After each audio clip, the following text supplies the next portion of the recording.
মুসলমান ভাইরা রে আমার, দিলটাকে একটু নরম করে দিবেন। ওই সাহাবীর নাম দাহিয়া কালবি। দাহিয়া কালবি এখনো মুসলমান হন নাই। কার কাছ থেকে যেন শুনেছেন এরকম একটা ধর্ম, এরকম একটা বিধান আসছে নবী মুহাম্মদুর রাসূলুল্লাহর কাছে, যেই বিধানে একবার যদি কেউ কালিমা পড়ে মুসলমান হয়ে যায়, পিছনের জিন্দেগির সমস্ত গুনাহ খাতাগুলো মাফ হয়ে যায়। দাহিয়া কালবির মনের মধ্যে আশা হইল, আমি জীবনে এত গুনাহ করেছি, আমার গুনাহ খাতা মাফ হইবে কিনা। নবীজির দরবারে দৌড়ে যায়, বলে ইয়া রাসূলুল্লাহ, ইয়া হাবিবাল্লাহ, আমি যদি মুসলমান হয়ে যাই আমার জীবনের গুনাহ খাতা মাফ হইবে কিনা। নবীজি আমার বললেন, হা, তোমার গুনাহ খাতা মাফ হইয়া যাইবে। দাহিয়া কালবি আবার প্রশ্ন করলেন, ইয়া রাসূলুল্লাহ, ইয়া হাবিবাল্লাহ, নবী গো, আমি যদি মুসলমান হয়ে যাই আমার জীবনের গুনাহ খাতা মাফ হইবে কিনা। নবীজি আমার বললেন, হ্যাঁ, মাফ হয়ে যাবে। দাহিয়া কালবি আবার জিজ্ঞাসা করে, ইয়া রাসূলুল্লাহ, ইয়া হাবিবাল্লাহ, নবী গো,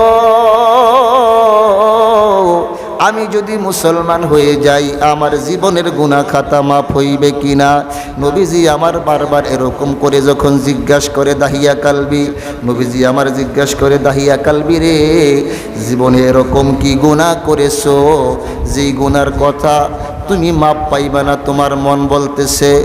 দাহিয়া কালবি ডাক দিয়া কয়, ইয়া রাসূলুল্লাহ, ইয়া হাবিবাল্লাহ, নবী গো,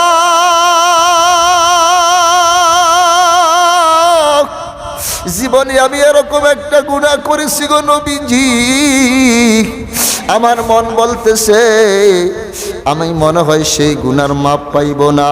নবীজি আমার কয়, কি গুনাহ করছো দাহিয়া কালবি তুমি? ইয়া রাসূলুল্লাহ, ইয়া হাবিবাল্লাহ, নবী গো, আমি যখন বিবাহ করেছিলাম আমার স্ত্রীর গর্ভের মধ্যে একটা সন্তান চলে আসছে।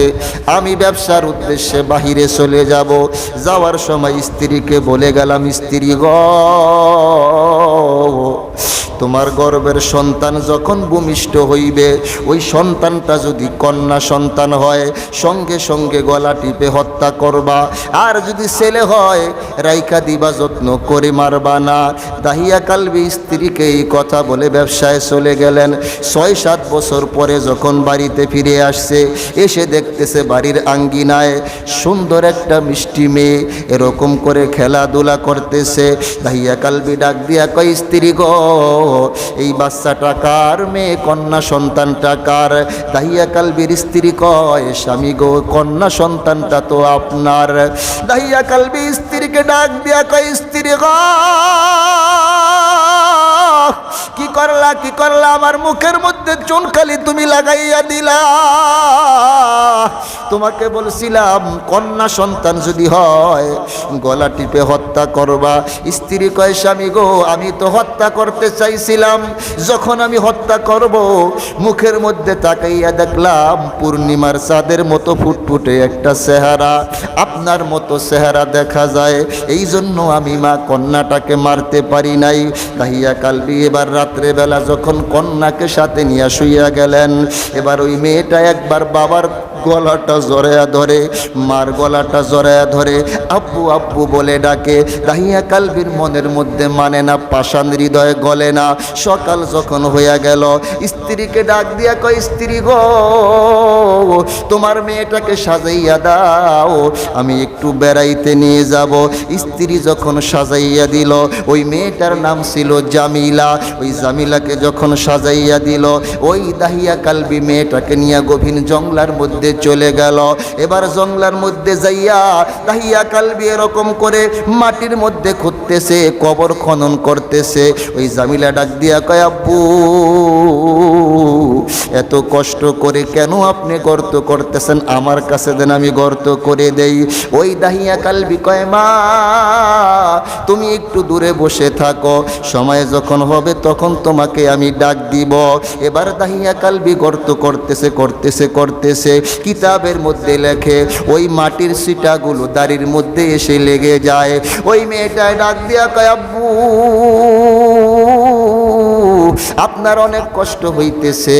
এরকম করে দাড়ির থেকে মাটির সিটাগুলো এরকম করে সরাইয়া দিতেছে। দাহিয়া কালবির পাষাণ হৃদয় গলে না। মেয়েটা এরকম করে আব্বু আব্বু বলে ডাকে, পাষাণ হৃদয় গলে না। এরকম করে গর্ত করতে করতে যখন বুক পর্যন্ত গর্তটা করা হয়ে গেল, এবার মেয়েকে ডাক দিয়া কয়, মা আসো আসো, দেখো গর্তের মধ্যে কি যেন দেখা যায়। এবার যখন গর্তের কাছাকাছি মেয়েটা এসে গর্তের দিকে এরকম করে তাকাইছে, সঙ্গে সঙ্গে দাহিয়া কালবি ওই সুন্দরী মেয়েটাকে ধাক্কা দিয়ে গর্তের মধ্যে ফেলে দিছে। এবার যখন মাটি চাপা দেওয়া আরম্ভ করে দিছে, ওই মেয়েটা বুঝতে পারছে আমাকে আব্বু বাঁচাইবে না, আমাকে মেরে ফেলবে। ডাক দিয়া কয়, আব্বু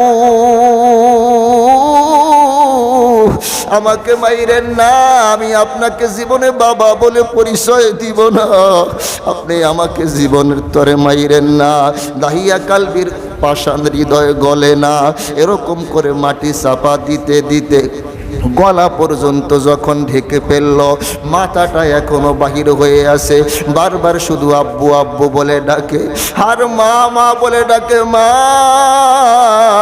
আমারে বাঁচাও, আমার আব্বু আমারে মেরে ফেললো, বাঁচাও। দাহিয়া কালবির অন্তরের মধ্যে এরকম দয়া হয় না, মায়া হয় না। একটা পাথর নিয়া এরকম ভাবে মাথার মধ্যে ছেড়ে দিল। এরকম করে মাথাটা ফেটে যখন রক্তগুলো বাহির হয়ে আসলো, মেয়েটা একটা বাবা বলে চিৎকার দিয়ে ইন্তেকাল হয়ে গেল। দাহিয়া কালবির পাষাণ হৃদয় গলে না। মেয়েটাকে এরকম করে মাটি চাপা দিয়ে বাড়ির মধ্যে চলে আসতেছে। কিন্তু ওই কন্যা সন্তানটা যে বাবা বাবা বলে ডাক দিছিল, বলছিল, বাবা আমার বাইরো না।